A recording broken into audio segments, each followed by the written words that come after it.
জান্নাতের বাগানে বসিয়ে তিনার কলেমা এবং তিনার হাবিবের উপরে দরুদ পড়াচ্ছেন। তাই বলি আলহামদুলিল্লাহ।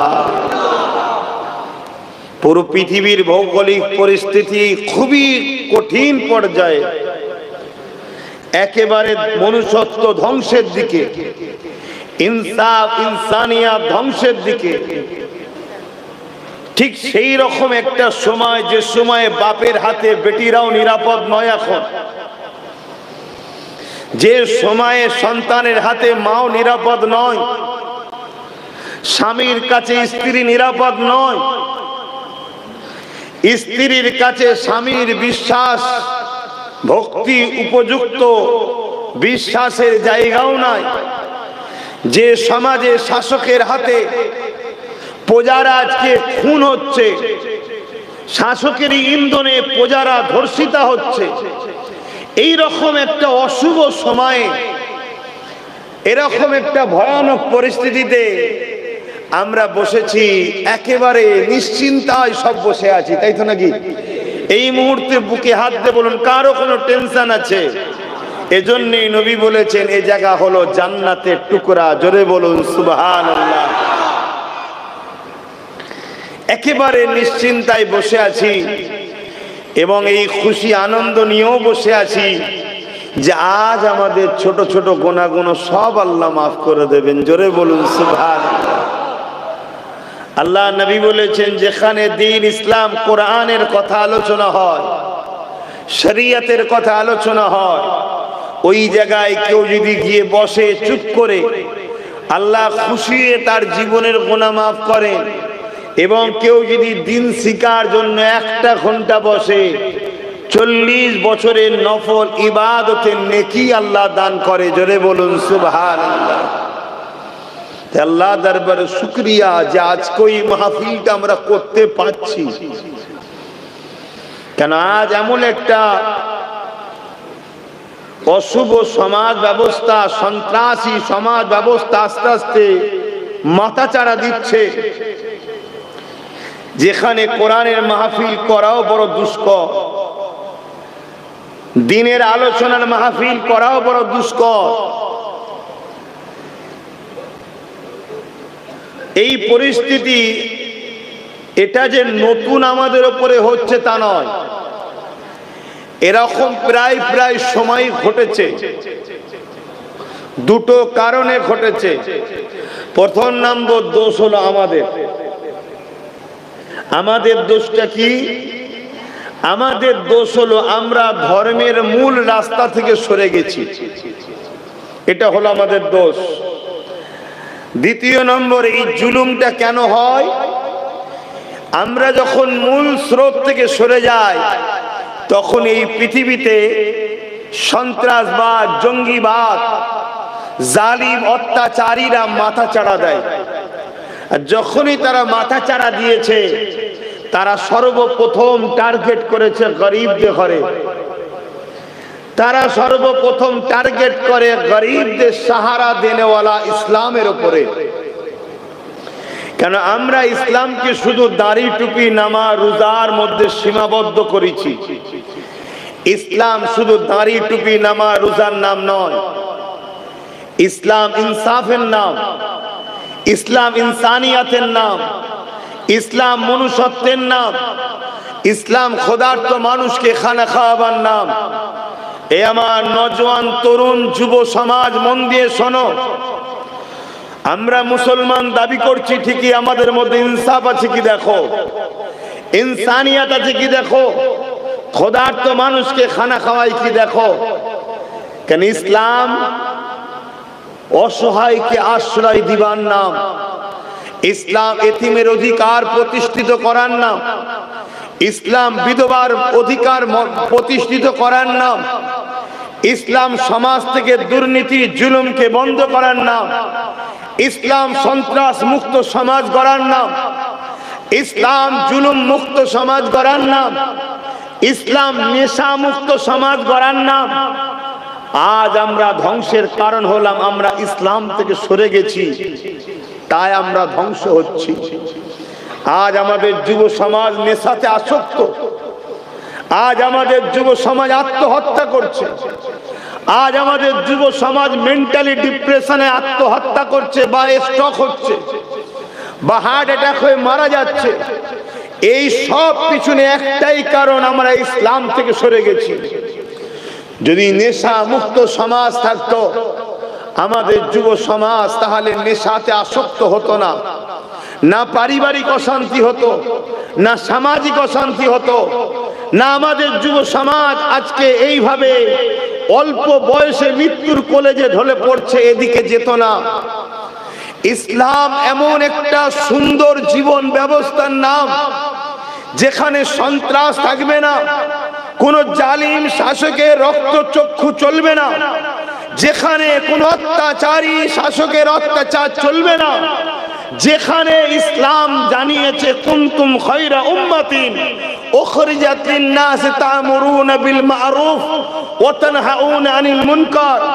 আমাদের দুটো কাজ ইসলাম দিয়েছে, অন্যায়কে মিটাও, ন্যায়কে প্রতিষ্ঠিত করো। জোরে বলুন সুবহানাল্লাহ। প্রত্যেকটা যুগে যুগে অন্যায়কারীরা ইসলামের বিরুদ্ধে ছিল, আজও আছে। প্রত্যেকটা যুগে যুগে জালিম অত্যাচারী শাসকরা ইসলামের বিরুদ্ধে ছিল, আজও আছে। ইস তারিখে হাদিস আপনাদের শোনাচ্ছি। পৃথিবীর শুরু থেকে নিয়ে আমার রাসূল পর্যন্ত যত নবী রাসূল এসেছেন সবাই দুটো কাজ করেছে। কটা? অন্যায়কে মিটিয়েছে, ন্যায়কে প্রতিষ্ঠিত করেছে। জোরে বলুন সুবহানাল্লাহ। আর প্রত্যেকটা নবীর দুই শ্রেণীর লোক চরম দুশমন হয়েছে। কয় শ্রেণী? নাম্বার 1 জালিম অত্যাচারী স্বৈরাচারী শাসক, আর নাম্বার 2 ধর্মের নামে ভণ্ড। ধর্মের নামে ভণ্ড ধর্মগুরু, যারা সাজে হচ্ছ ভণ্ড। এই দুই শ্রেণী রাসূলুল্লাহর সমস্ত নবীদের যত আসমানি মেসেজ দেনেওয়ালা নবী রাসূল প্রফেট আওতার মেসেঞ্জার এসেছেন, সবারই এই দুই শ্রেণীর লোক চরম বিরোধী ছিল। কেন? এই দুই শ্রেণীর লোকের লক্ষ্য হলো একটা, ক্ষমতার জোরে মানুষের প্রভু হব। কথা শুনছেন তো? অজে কোন ধারা কোন দিকে যাচ্ছে ওয়াজ বুঝতে পারছেন তো? এই একটু আলোচনা করি নাকি? কেন এখন আমাদের ধর্মে সব বক্তা, মৌলী সাহেব, পীর সাহেব, হুজুর সাহেব, সব সাহেব আমাদেরকে একটাই জলসা শোনায়, বাবারা বাবারা দুনিয়ায় বেশি ঝগড়া ফাসাদ, বেশি চিন্তা করো না, জান্নাতে লোবো আমরা, দুনিয়া ছেড়ে দাও। শুনছেন তো নাকি? শুধু জান্নাতের আশা দেখায় আমাদের ঘরে। দুনিয়ায় যা হচ্ছে হোক গে যা, ওসব দিকে খেয়াল করুনি বাবা, আল্লাহ আল্লাহ করো, আল্লাহ আল্লাহ করো, নামাজ পড়ো, নামাজ পড়ো, জান্নাত যাবে, জান্নাত যাবে। এই করে করে আমার জাতটাকে শেষ করে দিয়েছে। জানি না আমার অজবার আপনাদের কারো গায়ে লাগবে কি আমি জানি না, কিন্তু হাকিকতটা বলছি বাবা। আল্লাহ কোরআনে শিখিয়েছে, রব্বানা আতিনা ফিদ দুনিয়া হাসানা। প্রথমে দুনিয়ার ভালাই চা। যার দুনিয়া জান্নাত হলো না, সে পরকালে কিসের জান্নাত চাইছে? ওয়াফিল আখিরাতি হাসানা, তারপরে আখিরাতের ভালাই চা। তো দুনিয়ার ভালাই কি করে পাবি আর আখিরাতের ভালাই কি করে পাবি? তার জন্য আল্লাহ মডেল পাঠিয়েছে, লাকাদ কানা লাকুম ফি রাসূলিল্লাহি উসওয়াতুন হাসানা। সবথেকে উত্তম মডেল হলো মুহাম্মদ রাসূলুল্লাহ। জোরে বলুন সুবহানাল্লাহ। নবী পাক সাল্লাল্লাহু আলাইহি সাল্লামের লাইফকে দেখো। নবী কি শুধু নামাজেই পড়েছে আর মসজিদে গিয়ে বসছিল নাকি? আল্লাহ নবী গরিবদের হয়ে জালিমদের বিরুদ্ধে লড়েছে। আল্লাহ নবী এতিমদের অধিকার জন্য জালিমদের বিরুদ্ধে যুদ্ধ পর্যন্ত করেছে। আল্লাহ নবী নারীদের অধিকার বাদ দেওয়ার জন্য নারীদের জ্যান্ত পুঁতে দেওয়া হতো। নারীদেরকে বাঁচাবার জন্য সন্ত্রাস আবু জেহেল শাসক, তখন আবু জেহেল ছিল, জালিম ছিল, তার বিরুদ্ধে নবী যুদ্ধ পর্যন্ত করেছে। কেন?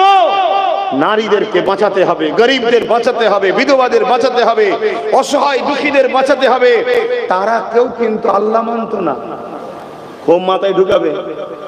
আমার নবী যখন এসে ন্যায়ের মেসেজ দিয়েছে, গরিবের অধিকার দাও, মানুষকে বাঁচতে দাও, মানুষের উপরে জুলুম বন্ধ করো, খুন বন্ধ করো, রেপ ধর্ষণ বন্ধ করো, নারীদেরকে জ্যান্ত পুঁতা বন্ধ করো। বাচ্চা ছেলেদের ঘরে নকল খোদার সামনে বলি দিত তৎকালীন সময়ে লোকেরা। আল্লাহ নবী বললেন বন্ধ করো, মাসতে দাও মানুষকে। রোম ছিল তখন পৃথিবীর দাদা। একটু ইতিহাসটা শোনাতে হবে ভাই, তবে বুঝবেন ইসলামের উপরে টার্গেট কাদের। আজকেও যারা ইসলামকে টার্গেট করেছে এরা কারা দেখুন, এরা কারা দেখুন। এরাও ক্ষমতার জোরে মানুষের খোদা হতে চাইছে, ক্ষমতার জোরে মানুষের প্রভু হতে চাইছে। আমি ভিক্ষা দেবো, মানুষ খাবে, আমার কাছে সে মাথা নত করে নমন করবে, আমার কাছে মাথা নত করে পড়ে থাকবে। এই সকল মেন্টালিটির লোকেরা দেখুন আজকে ইসলামের বিরোধী করছে। আর এদের হাতের খোরাক হয়েছে তথাকথিত অশিক্ষিত কিছু মূর্খ যুব সমাজ। তাদেরকে মদের বোতল দিয়েছে, কিছু অর্থ দিয়েছে, হই হই করছে তারা।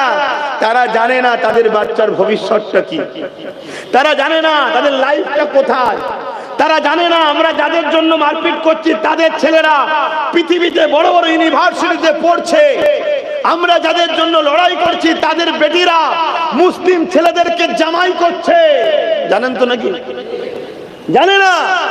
তারা দিন রাত ধরে মুসলমান, ইসলাম, মসজিদ, মাদ্রাসা ভেঙে দাও, মেরে দাও, কেটে দাও, ইসলাম বন্ধ করে দাও। এরা জানে না এভাবে আবু জেহেলও করেছিল। তাই কিছু ইতিহাস আপনাদের শোনাতে চাইছে। আপনাদের ধৈর্য আছে তো নাকি? কেন এখন সব টান শোনার ভক্ত, টান না হলে হুজুরের মন খারাপ। টান দেবো রে বাবা, একটু দাঁড়ান, একটু বুঝতে দে, হাকিকাতটা জানো। মন খারাপ করার কিছু নেই। আজকের যে মহল, এর থেকে ভয়ানক মহল আবু জেহেল করেছিল। কেন? আমার নবী পাক সাল্লাল্লাহু আলাইহি সাল্লাম বললেন নারী কিনা বেচা বন্ধ করো। তারা নারী দেহ ব্যবসা করত, নারী কিনা বেচা করতো। আবু জেহেল সর্দার ছিল, তার চেলাদের দিয়ে করতো, আর ভাগ পার্টি সেফ চলে যেত। আজকেও নারী পাচার হয় না? হয় না? উপরে থেকে নিচে পর্যন্ত সব সেটিং না থাকলে পাচার হয় কি করে? প্রশাসন যদি শক্ত হাতে ধরে কেউ পাচার করতে পারবে? এ কি দিসলাইয়ের কাটি নাকি পকেটে করলে চলে গেছে? একটা গোটা টাটকা মানুষ লে চলে গেল। এ সব শয়তানদের খেলা আজও ছিল, আজও আছে। পৃথিবীতে দুটো দিক আছে, বা একটা হলো শয়তানের দিক, একটা রহমানের দিক। ক্লিয়ার কথা। তা আবু জেহেল সেই সময়তে এই সব অন্যায়গুলো করত, মানুষের মেন্টালিটিতে ঢুকিয়ে দিয়েছিল। তোরা গরিবে জন্ম হয়েছিস, তোরা নিচু জাত হয়ে জন্ম হয়েছিস, তোদের কোনো বাঁচার অধিকার নেই, তোরা আমাদের কৃতদাস দাসী, তোদের বেটিরা আমাদের ভোগের জিনিস। ধনীরা ভোগ করত, যদি কন্যা সন্তান হতো কন্যা ওই নারীকে একসাথে জ্যান্ত পুঁতে দিত বা হত্যা করত। যদি পুত্র সন্তান হতো সন্তানটাকে নিয়ে নারীটাকে হত্যা করত। এই রকম পৃথিবীতে পুরো ভরে গিয়েছিল। তৎকালীন সময় সুপার পাওয়ার ছিল হলো রোম। এখন যেমন সুপার পাওয়ার বলে আমেরিকা, তবে আমার কাছে নয়, 56 ইঞ্চির কাছে সুপার পাওয়ার, আমার কাছে নয়। শুনছেন তো নাকি? কেন আমার দেশ কার সঙ্গে যুদ্ধ করবে, কখন বন্ধ করবে, 56 ইঞ্চি উনার পরামর্শ নিয়ে চলছে। আমরা হলে কান মুলে দিতাম, চল আমার দেশের ব্যাপার, আমি যা খুশি করব, তুই এখানে দাদা কিসের, আমিও দাদা। ঠিক না বেঠিক? কিন্তু দুর্ভাগ্যের বিষয় 56 ইঞ্চি শুধু ফটোতে দেখি আর মিডিয়াতে দেখি, হাকিকাতে ক ইঞ্চি মেপে দেখা দরকার আছে। আর বাইরে শুধু ইঞ্চি দেখলে হয়নি, কলিজাটা কতটা আছে দেখতে হয়। ঠিক তো নাকি? বিরাট সুন্দর দেহ চেহারা, কুরবানি দিবার পরে বলছে কলজে কানা। দেখেছেন না দেখেননি? লে ফেলে দেখি করা যাবে। তো কলিজাটা হচ্ছে মূল ব্যাপার। আলহামদুলিল্লাহ আমাদের কলিজা আছে, বলুন না আলহামদুলিল্লাহ। কেন কলিজা আছে? আমরা অন্যায়ের বিরুদ্ধে লড়াই করে ন্যায়কে প্রতিষ্ঠিত করার জন্য জীবন দেওয়াকে সব থেকে বড় নিয়ামত মনে করি। জোরে বলুন সুবহানাল্লাহ। তো বাপ আমার, যাই হোক, তো সেই সময়ে রোম ছিল হচ্ছে সুপার পাওয়ার। সেই রোমের কালচার কেমন ছিল? গরিবের ঘরে ছেলেদের ঘরে খাঁচার মধ্যে বন্দি করে রাখতো। বড় বড় স্টেডিয়াম গ্যালারি করে রেখেছে, সেখানে ওই বাঘ বা হিংস্র পশুদেরকে ছেড়ে দিত আর গরিবের ঘরের ছেলেকে ছেড়ে দিত। গরিবের ঘরের ছেলেকে ওই বাঘ হিংস্রর সঙ্গে পশুর সঙ্গে কুস্তি লড়তে হবে। ভাই সম্ভব কি? পারতো না, মারা যেত। আর ওই যারা নিজেদের ভিআইপি বলে তারা সব হাততালি দিত। এই ছিল তাদের অসভ্যতা। তারাও নারীকে ভোগের জিনিস মনে করত, কোনো সম্মান মর্যাদা ছিল না। আল্লাহ নবী তাদের বিরুদ্ধে লড়াই করে গরিবদের উদ্ধার করেছে এবং নারীদের মর্যাদা দিয়েছে। জোরে বলুন সুবহানাল্লাহ। ইসলাম একে বলে। দাড়ি, টুপি, নামাজ, রোজা এটা হলো ব্যক্তি জীবনের আমল। ইসলাম দাঁড়িয়ে আছে কুনতুম খায়রা উম্মাতিন উখরিজাত লিন-নাস তা'মুরুনা বিল মা'রুফ ওয়া তানহাউনা আনিল মুনকার। অন্যায় দেখলে তার প্রতিবাদ, তাকে মিটাও, আর ন্যায়কে প্রতিষ্ঠিত করো। এর উপর ইসলাম দাঁড়িয়ে আছে। আজকে বুকে হাত দিয়ে বলুন, আমরা মুসলিম দাবিদার, আমরা ইসলামের দাবিদার। আমরা কি অন্যায়ের প্রতিরোধ করি? এজন্য আল্লাহ আমাদেরকে জালিমদের হাতেই বঞ্চিত করছে। অন্যায়ের সঙ্গে আমরা গা মিলিয়ে দিয়েছি, এই অন্যায় আমাদেরকে, অন্যায় দিয়ে আমাদেরকে মিটাচ্ছে। কোন সূরা বাকারার মধ্যে আল্লাহ বলেছে, তোমরা যখন আমার ও আমার হাবিবের হুকুম ছেড়ে দিয়ে দুনিয়ায় আমার বিরুদ্ধে যারা, ইসলামের বিরুদ্ধে যারা, তাদের যখন তোমরা মুখাপেক্ষী হয়ে যাবে, তাদের হাতে আমি আল্লাহ তোমাদেরকে জিল্লাত দেব। শুনছেন? আজকে আমরা আমাদের কর্মে মরছি।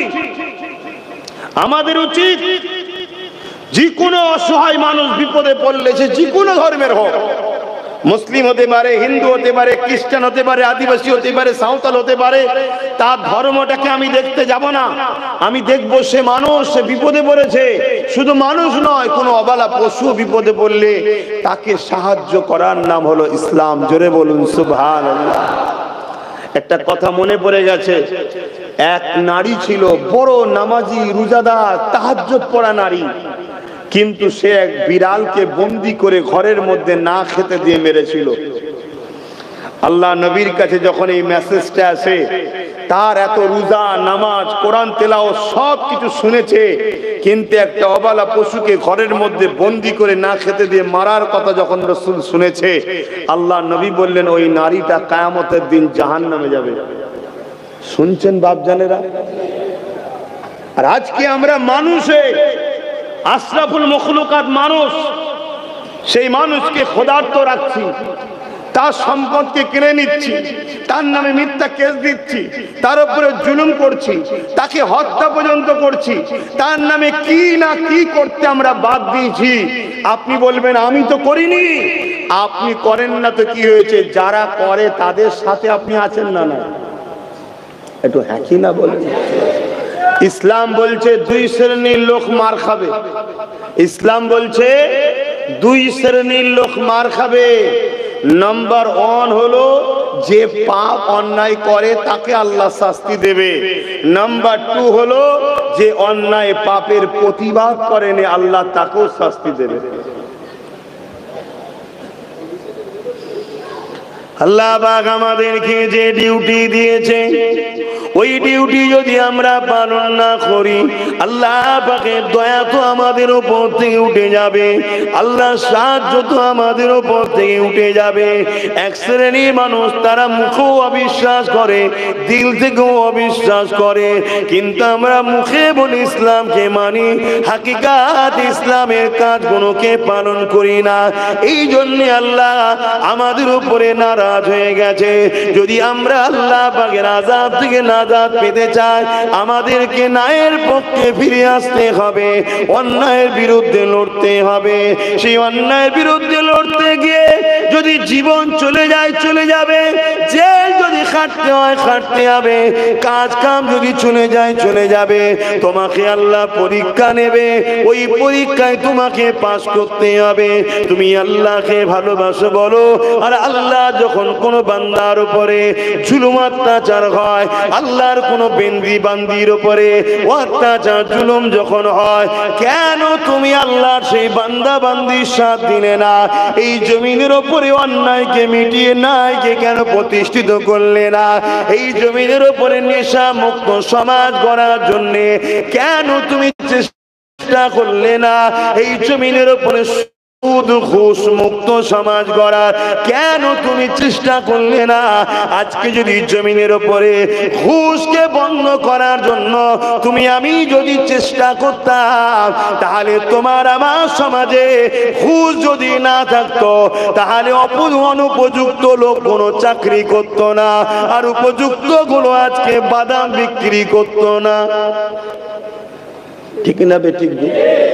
উপযুক্ত গুলো এখন রাস্তায় ঘুরে বেড়াচ্ছে, হকারি করছে, আর অনুপযুক্ত গুলো ঠিক তেমন সব জায়গায় অনুপযুক্ত চলে যাচ্ছে। কেন? ঘুষের সিস্টেম, ঘুষ শুনছেন? আর ইসলাম বলছে ঘুষ মুক্ত সমাজ গড়ার নাম ইসলাম।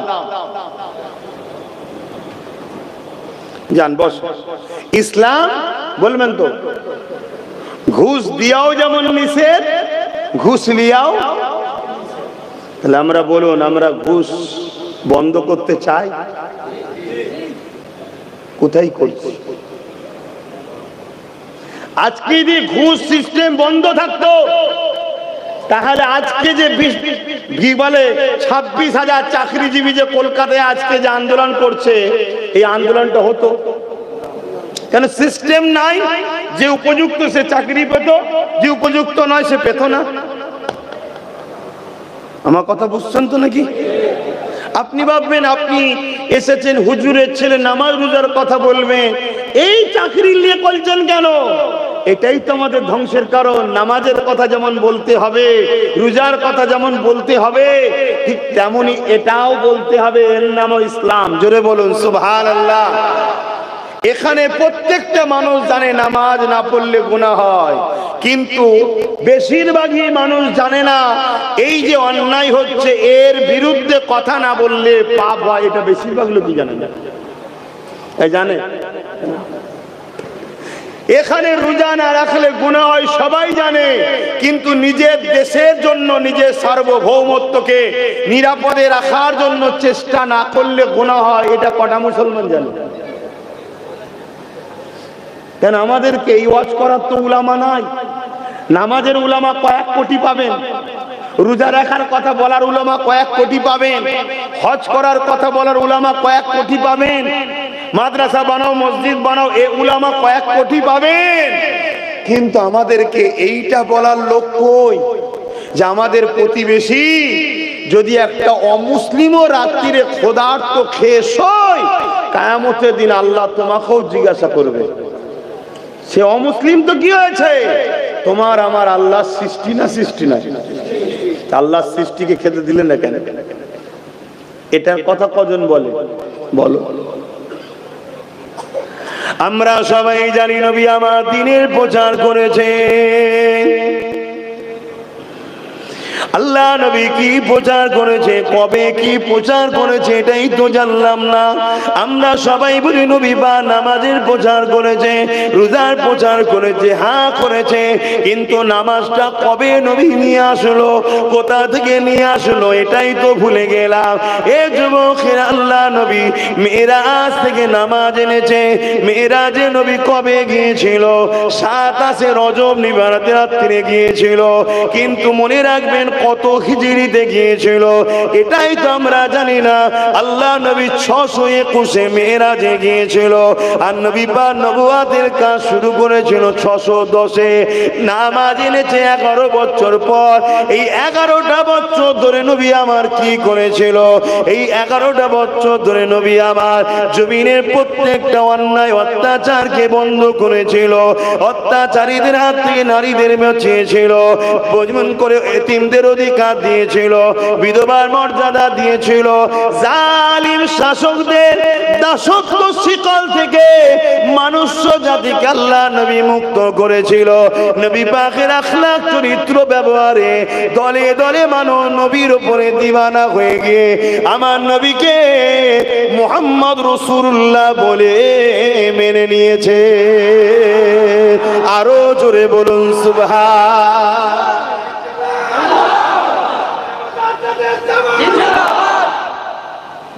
আর আজকে মুসলমান নাম সাইনবোর্ড, সাইনবোর্ডে মুসলমান অমুক মোল্লা, মুসলমান অমুক ইসলাম, মুসলমান অমুক। সে সমাজের নেতা হয়েছে, যত গরিবদের ঘরে চুরি করছে, পাক্কা চিটিংবাজ বদমাইশ, আর ওকে দেখে মিডিয়া প্রচার করছে দেখো ইসলাম কেমন। শুনছেন তো নাকি? আমার কথা কি কষ্ট হচ্ছে? ও ইসলাম নয়, ও ইসলামের দুশ্মন মুনাফিক। ও সেজেছে মুসলমানদের বদনাম করবে বলে। হ্যাঁ, আজ কোথায় কিছু নয়, নারে তাকবীর, আল্লাহু আকবার, মুসলমান সেজে নিরীহ মানুষদের উপরে হত্যা করছে, জুলুম করছে, AK-47 দিয়ে গুলি করছে। সমাজে করছে না, করে না? এগুলো সাজানো হয়েছে, এগুলো ইসলামের দুশ্মন রাষ্ট্রদের পরিকল্পিতভাবে ষড়যন্ত্র, যাতে করে এই গোটা 50 নকল মুসলমান দেখিয়ে ইসলামকে টিভিতে গাল দেওয়া যায়, গোটা 10 নকল মুসলমান দেখিয়ে ইসলামের বিরুদ্ধে ঘন্টা খানেক প্রোগ্রাম করা যায়। শুনছেন তো নাকি? কেন হাজার হাজার বছর ধরে এরা, এদের পূর্বপুরুষরা সবাই মিলে চেষ্টা করেছে ইসলামের ভুল বার করার, কোরআনের ভুল বার করার, ইসলামকে মিটিয়ে দিবার। তারা মিটে গেছে। ইসলাম আজও পৃথিবীর বুকে সব থেকে দ্রুত নতুন করে মানুষ যে ধর্মে ঢুকছে, সে ধর্মের নাম হলো ইসলাম। জোরে বলুন সুবহানাল্লাহ। আমেরিকা চেয়েছিল ইসলামকে মুছে দেবো, সুপার পাওয়ার। আজকের আমেরিকার থেকে সেদিনের আমেরিকার পাওয়ার আরো বেশি ছিল। এখন তো আমেরিকা এবার দুর্বলের দিকে যাচ্ছে। কেন? দাদাগিরি বেশি দিন চলে না, অন্যের হাতে চলে যায়। এখন যে আছে এই আমেরিকা এবার দুর্বলের দিকে যাচ্ছে। যখন ডব্লিউ বুশ ছিল তখন আরো সুপার পাওয়ার ছিল। সেই ডব্লিউ বুশ চেয়েছিল ইসলাম আমেরিকা থেকে মুছে দেবো। শুনছেন তো নাকি? যেমন আমার দেশেও কেউ কেউ এ স্বপ্ন দেখছে, কিছু কিছু বাইরে শোনা যাচ্ছে ইসলাম মুছে দেবো মানে ইনসাফ রাখবো না, ইনসানিয়াত রাখবো না, ধর্ষণ হবে, জুলুম হবে, খুন হবে, দাঙ্গা হবে, সন্ত্রাসী হবে, লুট হবে। এই সাম্রাজ্য তৈরি করতে চাইছে, যেটা অলরেডি হচ্ছে। তো যত দিন যাচ্ছে রেপ বাড়ছে, যত দিন যাচ্ছে দুর্নীতি বাড়ছে, যত দিন যাচ্ছে খুন বাড়ছে, যত দিন যাচ্ছে দেশের গরিবি বাড়ছে, যত দিন যাচ্ছে দেশ দেউলিয়া হচ্ছে। কেন? যারা দেশকে চালাতে চাইছে তারা ইসলাম মুক্ত করতে চাইছে। ইসলাম মুক্ত মানেই তো ধ্বংস হওয়া। শুনছেন তো নাকি? হ্যাঁ, আমরা তো আরবি শব্দটা দেখে অনেকে ভুল ব্যাখ্যা করছে। শব্দটা আরবি, বাংলা মানে কি? শান্তি, নিরাপদ, সভ্যতা, ইনসাফ, ইনসানিয়াত, সুসমাজ ব্যবস্থা, দুর্নীতি মুক্ত সমাজ ব্যবস্থা। শুনছেন তো নাকি? আর এগুলো ইসলামের একজন লোক যদি দাঁড়িয়ে থাকে ইমানদার, একজনই কিন্তু অন্যায়ের মোকাবেলায় কথা বলবে। শুনছেন? এজন্য জালিম শাসকরা কখনো ইসলামের মান্যওয়ালা প্রকৃত থাকুক এটা চাই না। তাই আমাদের যুব সমাজকে ইসলামের দুশ্মনরা মেলা দিয়েছে, খেলা দিয়েছে, গান ইসলামলে ভাবার সময় ওকে দিস না। আর আমাদের ওই ইয়ং জেনারেশন ভাবছে আমাদের আপন, সব হই হই করছে, হই হই করছে। না, বাচ্চা যখন কাঁদে দেখবেন মা খেলনা ধরিয়ে দেয়, অরিজিনাল জিনিস আমাদের হাত থেকে কেড়ে নিয়েছে। আমরাই তো মূলত সমস্ত সমাজের মানুষের নিরাপত্তা আমরাই দেব, কিন্তু সেই জায়গা থেকে আমাদেরকে বার করে দিয়ে খেলনা ধরিয়ে দিয়েছে। আর আমরা খেলনা নিয়ে হই হই করছি, আর পুরো সমাজকে সন্ত্রাসরা লুটে যাচ্ছে, আমাদের খেয়ালই না। আর আল্লাহ আমাদেরকে যে ডিউটি দিয়েছিল ওই ডিউটি না করার জন্য আল্লাহ আমাদেরকে এবারে সেই জালিমদের হাতেই মিটাচ্ছে। যাদের জন্য আমরা ভাইকে মেরেছি, মাথা ফেটিয়েছি, একে অপরের নামে কেস দিয়েছি, তাদের হাতেই আল্লাহ আমাদের মিটাচ্ছে। চাকরি নেই, শিক্ষা নেই, কারবার নেই, পদ নেই। অন্য অন্য রাজ্যে যদিও বা কাজ করছিল সেখান থেকে মেরে আবার তাড়াচ্ছে। হচ্ছে না? হয় না? আমার কথা ভুল হচ্ছে নাকি? একটু সরাসরি দেবেন, ভুল হলে বলবেন, আমি শিখতে শুনবো তাহলে আপনার থেকে। আর যদি মনে হয় যে না, তাহলে এখনো টাইম আছে, শুধরে যাও। শুধরে গিয়ে সেই নেতা নেতৃত্ব মানো, যা নেতৃত্ব আকাশে চাঁদ মেনেছে, যা নেতৃত্ব সূর্য মেনেছে, যা নেতৃত্ব কুল কায়নাতে সবাই মেনেছে, তিনি অন্য কেউ না, দোজাহানের সুলতান আমিন আল্লাহ হযরত প্রফেট মুহাম্মদ রাসূলুল্লাহ।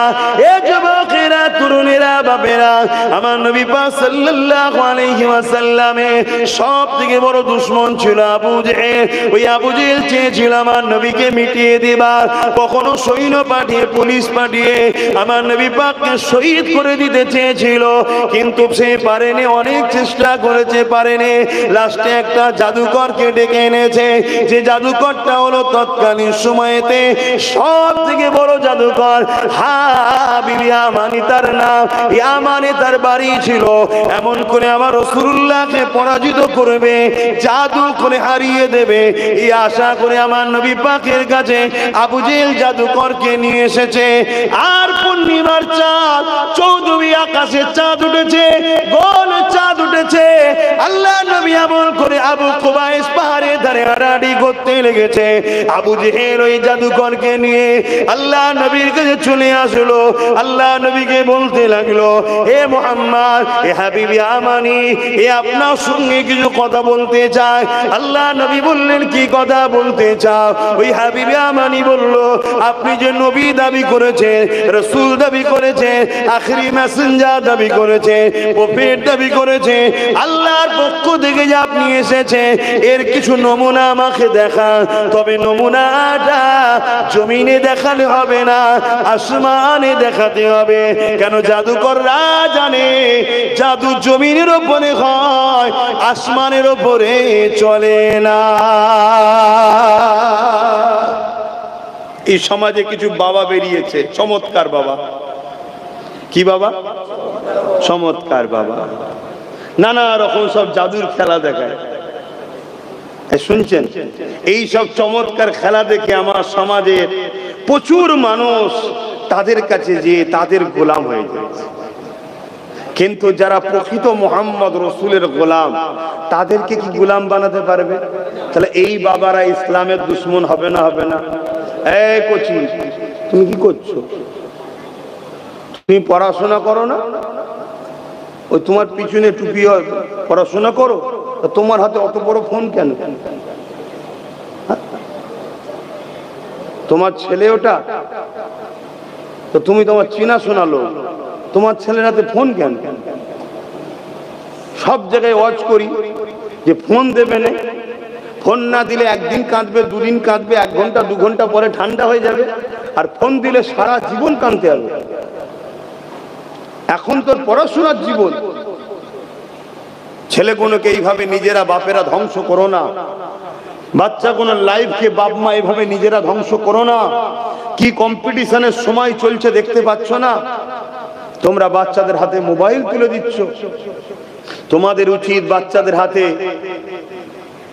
বই, খাতা, পেন তুলে দাও। তুমি কি করছো? মানে বসে বসে গালে হাত দিয়ে বদমাশি করতে এসছো। তোমাকেও আমি চিনি। ওই যে সাদা গেঞ্জির সামনে, হ্যাঁ, দুষ্টুমি করবে না। ভালো করে এসেছো, ভালোবেসে বসে আসছো। শুনছেন তো ভাই কি কথা বলছিলাম? জাদুকরও জানে জাদু জমিনে চলে, আসমানে চলে না। এত বড় বড় সব বাবা বেরিয়েছে নবীর বিরুদ্ধে বলছে, ইসলামের বিরুদ্ধে বলছে, আছে না? নাই? অনেক বাবা বেরিয়েছে ইসলামকে খতম করে দেবো, টেন্ডার নিয়েছে। ওই সব বাবাদেরকে বলি, একটা চুলকোনা মিটাতে পারবি? চুলকোনা পর্যন্ত না। শুনছেন তো নাকি? এমন একটা ফুসকুড়ি দেবে, ওই ফুসকুড়িটাকেই মিটাতে পারবি না। এ বাবা লেগেছে ইসলাম মিটাবো, আর এই সব ভণ্ড 2 নম্বরের পাল্লায় পড়ে আমাদের সমাজের ছেলেরা তারা হই হই করতে লেগেছে। একবারও ভাবছে না আমার বাচ্চার ভবিষ্যৎটা কি? আমার বাচ্চাটা কি আইপিএস অফিসার হবে? আমার বাচ্চাটা কি জজ হবে? আমার বাচ্চাটা কি ডাব্লিউবিসি অফিসার হবে? আমার বাচ্চাটা কি বড় নাম করে একটা উকিল হবে, ব্যারিস্টার হবে? আমার বাচ্চা কি এমএলএ এমপি হবে? এক বড় ভাবে নেই, 200 টাকা দাও আর হই হই করো, 200 টাকা দাও আর হই হই করো। আর তার সাথে রয়েছে ডেট এক্সপায়ার করা মদ, খা। কোম্পানি এমনি ফেলে দিচ্ছে, নিয়ে চলে আয়, দে, খা আর হই হই করছে। আহা, এই যুব সমাজকে দেখে বড় দুঃখ লাগছে, যেদেরকে বুঝাবার কেউ নেই। আর এদেরকে কেউ বুঝাতে চাইলে এরা বুঝতেও চাইছে না। হাই হাই হাই, কারো যদি ভালো না চাও, নিজের তো কমসে কম লোক ভালো চাই নাকি? কিন্তু এদেরকে দেখে আফসোস হচ্ছে, না নিজেদের ভালোটা চাইছে না, নিজের তো একটা ভালো চাই মানুষ। তা হাবিবে আমানি আমার রাসূল পাক সাল্লাল্লাহু আলাইহি সাল্লামকে জিজ্ঞাসা করছে যে আসমানে কিছু করে দেখাও। এই শুনছো যুবকরা, আল্লাহ তোমাকে কোন নবীর উম্মত করেছে? আল্লাহ তোমাকে বলেছে মুহাম্মদ রাসূলের নেতৃত্ব মানো, আর তুমি মুহাম্মদ রাসূল ছেড়ে দিয়ে গেঁজাখোর, মাতাল, বদমাইশ, চোর, লম্পটের নেতৃত্ব মানছো। তো তোমার উপরে খোদার মার হবে না তো কার উপরে হবে? তুমি কে? তুমি নিজেকে ভুলে গেলে? তুমি নিজেকে চিনতে পারছো না? তুমি কার পেছনে ঘুরছো? সামান্য একটু ভিক্ষার জন্য এই ভিখারিটা তুমি হলে কেন? বল, এই ভিখারিটা হলে কেন? আজকে যাদেরকে আমরা দেখছি পৃথিবী বিখ্যাত বিখ্যাত ধনী, তাদের লাইফ স্টাইল কখনো করে দেখেছো? তারা জন্মগত ধনী কেউ হয়ে জন্মায়নি, সব গরিবই ছিল। কেউ বোম্বাইয়ে 500 টাকা দিয়ে বাদাম বিক্রি করত, আজকে সে পুরো বোম্বাইকে কিনার তার পয়সা আছে। তুমি গরিব হলে কেন? আল্লাহ তোমাকে বলেছে না চেষ্টা করো, তুমি চেষ্টা করেছো? চেষ্টার জন্য কখনো ভেবেছো তোমার চেষ্টার রাস্তা কোথায়? তোমার চেষ্টার রাস্তা হলো যে মুহাম্মদ সাল্লাল্লাহু আলাইহি ওয়াসাল্লাম সবথেকে গরিব, সবথেকে পিছিয়ে পড়া, সবথেকে অসহায়, সবথেকে বিমার, সবথেকে পিছিয়ে পড়া মদিনা শরীফকে পৃথিবীর সবথেকে শ্রেষ্ঠ টপে আজকের দিন পর্যন্ত পৌঁছে দিয়েছে। সেই নবীকে তোমার ফলো করে বিজনেস, অর্থনীতি নিয়ে তোমার ভাবা দরকার ছিল। জোরে বলুন সুবহানাল্লাহ। কখনো তুমি তোমার নবীর অর্থনীতি নিয়ে পড়েছো? বলো। আর আমরা যদি তোমার নবীর অর্থনীতি বুঝাতে চাই, তোমাদের তো সময় নাই যে হুজুরকে ডেকেছি, হুজুর নামাজের কথা বলবে, সেই ঘুরিয়ে ফিরে একটাই কথা, এই নামাজ পড়তে হয়, জানো না? জানো না? কিন্তু নামাজ পড়েও কবুল হচ্ছে না 90% লোকে। শুনছো? 90%। আজকের তারিখে বলছি, কালকে তো 100%ই কবুল হবে না। এই জীবনে হুজুরটা আবার কি বলছে? আমি কে বলার বাপ? মুখ তো আমার, কথা আমার তো নয়। শরিয়ত কি আমার বাপের নাকি আমার কথা চলবে? শরিয়ত তো আমিনার লালের। আল্লাহ নবী বলেছেন আখেরি জামানায় মসজিদ ভর্তি লোক থাকবে, একটা লোক ইমানদার থাকবে না। নামাজ হওয়া তো দূরের কথা, একটা লোক ইমানদার থাকবে না। শুনছেন? আমি অনেক চিন্তা করে দেখেছি যে কেন কেন আল্লাহ নবী বললেন অন্যায় দেখলে হাত দিয়ে রাখো। মন দিয়ে শুনবেন, অন্যায় দেখলে হাত দিয়ে রাখো। যদি হাতে ক্ষমতা না থাকে, অন্যায় দেখলে মুখ দিয়ে প্রতিবাদ করো।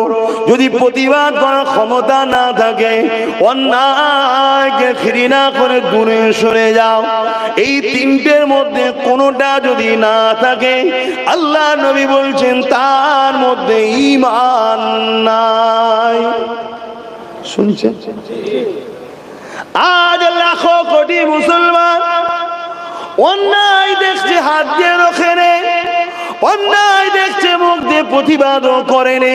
অন্যায় দেখছে, দিল থেকে ঘৃণা করে নে। উপরন্তু অন্যায়কারীদের সঙ্গে সামান্য এক কাপ চায়ের বিনিময়ে তাদের হ্যাঁ হ্যাঁ বলতে লেগেছে, তাদের গা মিলিয়ে চলতে লেগেছে। নবী পাকের হাদিস হলো অন্যায় দেখলে হাত দিয়ে রোখো। যদি হাত দিয়ে রুখতে না পারো, মুখ দিয়ে প্রতিবাদ করো। যদি মুখ দিয়ে প্রতিবাদ না করতে পারো, ঘৃণা করে সরে যাও। আজ আমরা কি দেখলাম, এই সমাজের মধ্যে যারা আমাদের বেটিদের ইজ্জতকে লোটে, আর যারা ইজ্জত লোটে ওই আসামিদেরকে বাঁচাবার জন্য যারা এমন করে জামিনদার হয়ে দাঁড়িয়ে যায়, ঢাল হয়ে দাঁড়িয়ে যায়, আমরা ওই অসহায় বেটির পক্ষে না দাঁড়িয়ে ওই জালিম অত্যাচারীদের পক্ষপাতিত্ব আমরা নিই। এই অন্যায়ের বিরোধী না করে, এই অন্যায়কে মিটাবার স্বপ্ন না দেখে, এই অন্যায়ের বিরুদ্ধে না বলে, এই অন্যায়কে ঘৃণা করে না থেকে, এই অন্যায় যারা করেছে তাদেরকে যারা বাঁচাতে চায় সেই জালিমদের সঙ্গে আমরা মিশে থাকি না থাকি না? শুনছেন তো? ভুল হতে পারে মানুষের, যদি আমরা ধরিয়ে না দিই আপনি তো ধ্বংস হয়ে যাবেন। আমি ওয়াজ করব না আওয়াজ করব, কোনটা? ওয়াজ করব না আওয়াজ করব, কোনটা? হ্যাঁ, ওয়াজ আলাদা জিনিস, আওয়াজ আলাদা জিনিস। আপনারা ওয়াজ শুনছেন না আওয়াজ শুনছেন?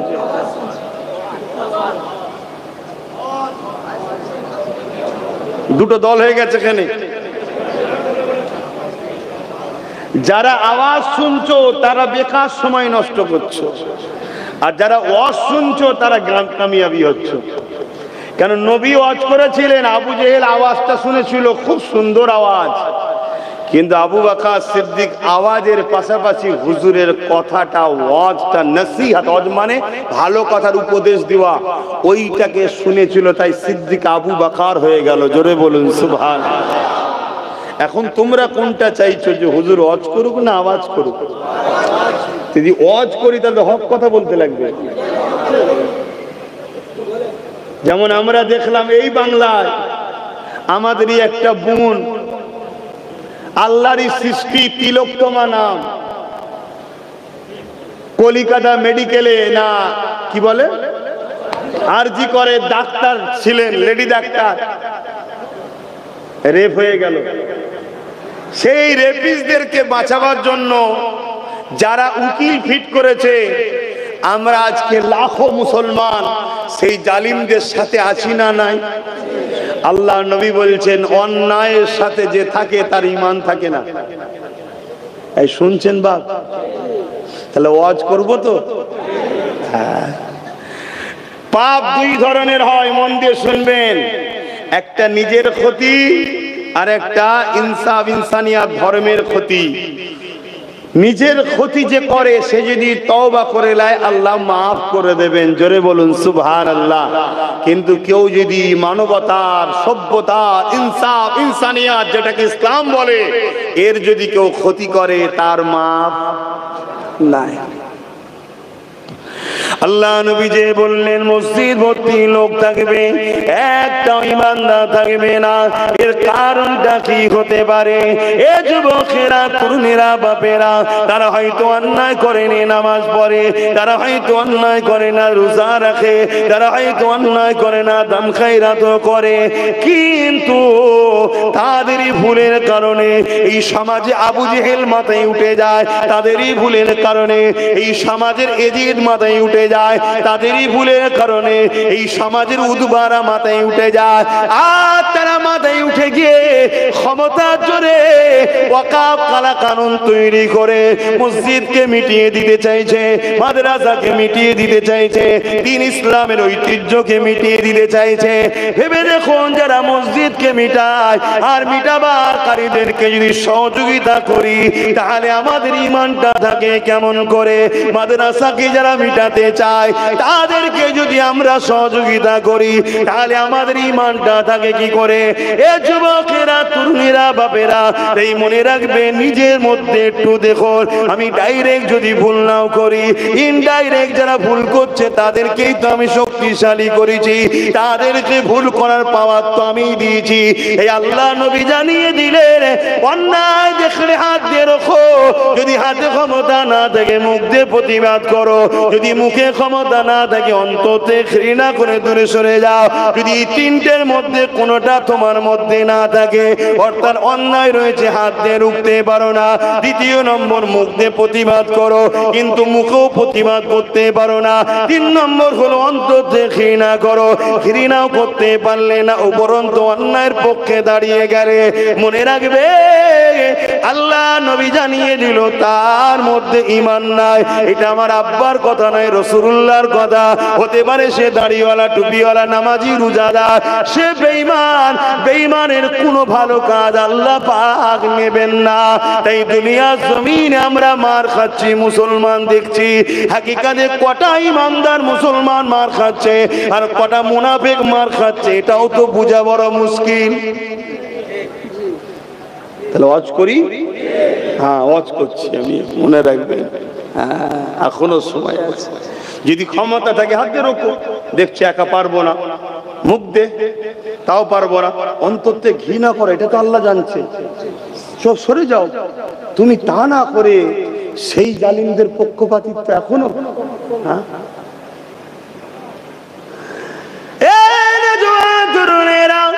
আল্লাহ নবী অনেক কষ্ট করে এই পৃথিবী থেকে জুলুমকে বন্ধ করেছে।